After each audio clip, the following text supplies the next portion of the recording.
So ayan, good morning po sa ating lahat. Yan, may nag-inquire na po ng mga oriental sweaters natin. At planong kunin po yung tatlong reject na blinag natin kahapon. Ayan. No?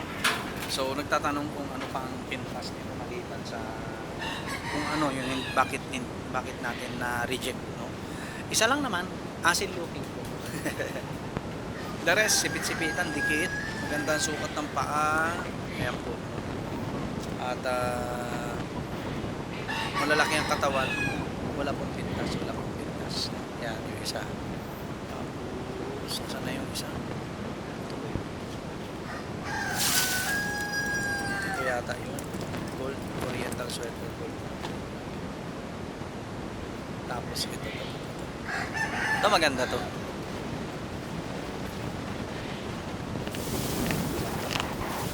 Maganda po ito.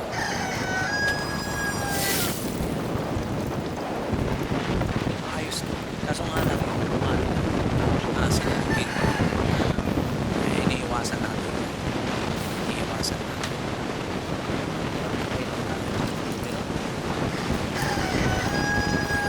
Hindi nila kinain yung pagkain.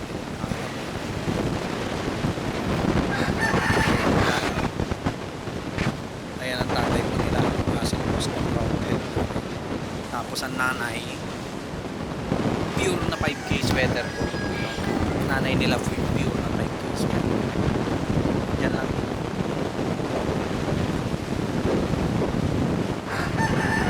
Ganito lang ang routine natin.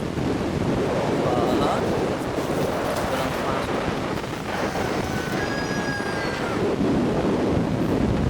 Mamaya natin pakakainin. Kasi nagsawa na sila sa Hagiwis. Mamaya pakakainin na natin yung mga alas-alas. Para mabilis makain. Kumain. Ayan. Pinakain mo naman natin ng intake na 1,000. Mabilis mababa. Appetite na.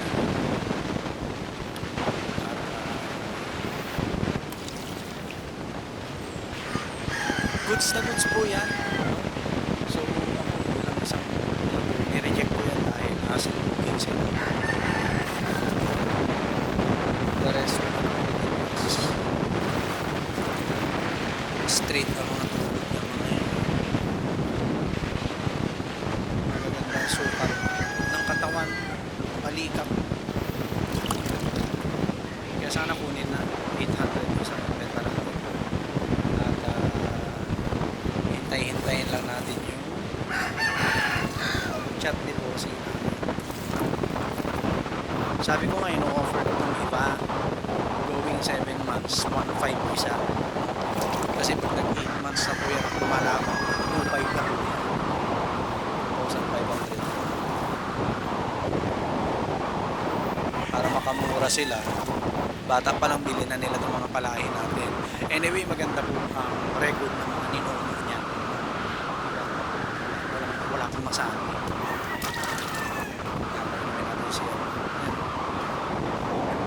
Katatapos ang habaga. Okay namin natin si Ayam si Manny. Natin patimit at saka laman loob. Yan is dahil nakapagkatay na kami ni Mami. Nakakain na rin. So, yun.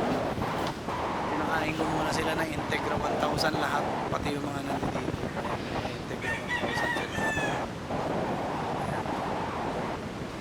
Para maiba naman yung appetite nila. Ayan, Integra 1,000 sila. Ano tayo pagpili ng feeds. Medyo maganda-ganda. Siguro ang gagawin ko baka mag-Integra 1,000 na tayo. Ay, Integra 3,500 or 4,000. Para at least okay na. Right? So yun, sana makuha yan. 800 isa. Bali 2,4 yung tatlo makukuha. No? So, asil looking lang sila. The rest, sipit-sipitan, tuhod, diretso, mabalikat, magaganda ang katawan, walang sakit. Never nagkasakit yung mga At kung plan po nung bibili na ilalaban, pwede po, pwede. Hindi naman yan ni-reject dahil nagkasakit, dahil payat, dahil liko ang pitso, no? Maluwag ang sipit-sipitan, liko ang tuhod, hindi po. Rejected siya dahil para sa akin asin looking. No? Pero oriental sweaters po sila. 75% ng dugo nila is American game fowl na. 25% na lang ng dugo nila ang asil po, no? So yan, mamaya maglo-load na tayo ng itlog ng pugo. Ayan, no, naka-ready na. Doon sa incubator natin nakabukas na, binuksan ko na para ma-preheat natin ng kahit mga 1 hour. Ayan. Ayan. Bago tayo maglagay ng itlog ng pugo. Alright? So yan, malapit na tayo magkaroon ng papisa. Okay?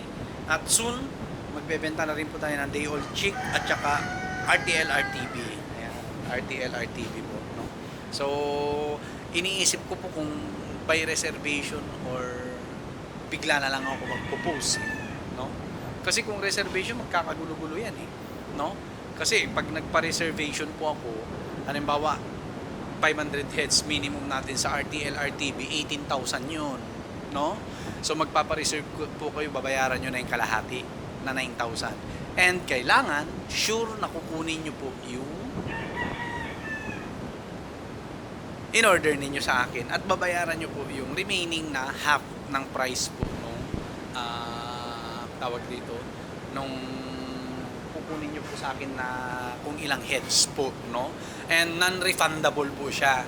Kasi marami dyan eh, magbibigay ng reservation 9,000, tapos oras na ng pick up para kunin yung 500 heads na RTL RTB, tapos babawiin yung 9,000. Non-refundable po siya, no? Non-refundable. Kaya once na nagbayad na po kayo, kaya kukunin nyo o hindi, yung 9,000 sa akin na po yun. Yes po, sa akin na yun. Kumbaga, bayad na yun sa perwisyo at abala na ginawa nyo sa akin.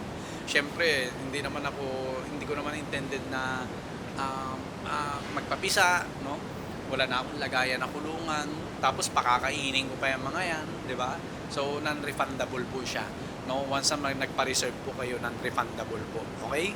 So, ganun po ang magiging kalakaran po natin. Kaya, liliwanagin naman natin yan sa mga customer natin, no? Mahirap rin kasi na oras na ng kuhanan, oras na ng kuhanan, tapos biglang magbaback out, babawiin yung down payment. Hindi po pwede yun, no? Hindi po pwede yun. Ito, fertile eggs, reject, mahaba. Ayan. Rekta na natin dito yan. Ganun po, no? Non-refundable, half ng price ng kukunin nyo sa akin na DOC at saka RTL RTB, non-refundable po yun. Meaning, pag nag-reserve na kayo at nagbayad na kayo sa akin ng half price, wala na pong bawian yun, no? Hindi nyo na pwedeng bawiin na biglang magbabago yung isip ninyo, no? Na, ay, hindi ko na pala kukunin, bawiin ko na yung 9,000. Hindi po, no? Dahil sabi ko nga, once na nakapuno ko na itong mga kulungan ko, no? Ay hindi na po ako magpapabisa. Kaya kung kayo po ay kukontakin nyo ko at magre-reserve kayo, na magre-request kayo na halimbawa 500 heads na day old chick, sir, magpapa-reserve sa akin, half ng kabuuan ng price and non-refundable po siya, no? So kung kukunin nyo o hindi yung mga in-order nyong papisa sa akin, is hindi nyo na makukuha po yung down payment nyo sa akin. Bayad nyo na yon bilang abala, gastos na iniwan nyo po sa akin. Siyempre, pakakainin ko yan. Paiinumin ko ng vitamins yan. Diba? Ganun po mangyayari, no? So, maliwanag po tayo dyan. After ko magpapisan, mga 2 beses ako magpapapisa eh, no? After nun, by reservation na pong papisa natin. Kung may magpapareserve, maglo-load ako ng quail fertile eggs. Kung hindi tayo magpapapisa. April and May na ulit ang ating breeding. Alright, so yun lang po. God bless po sa ating lahat. Peace.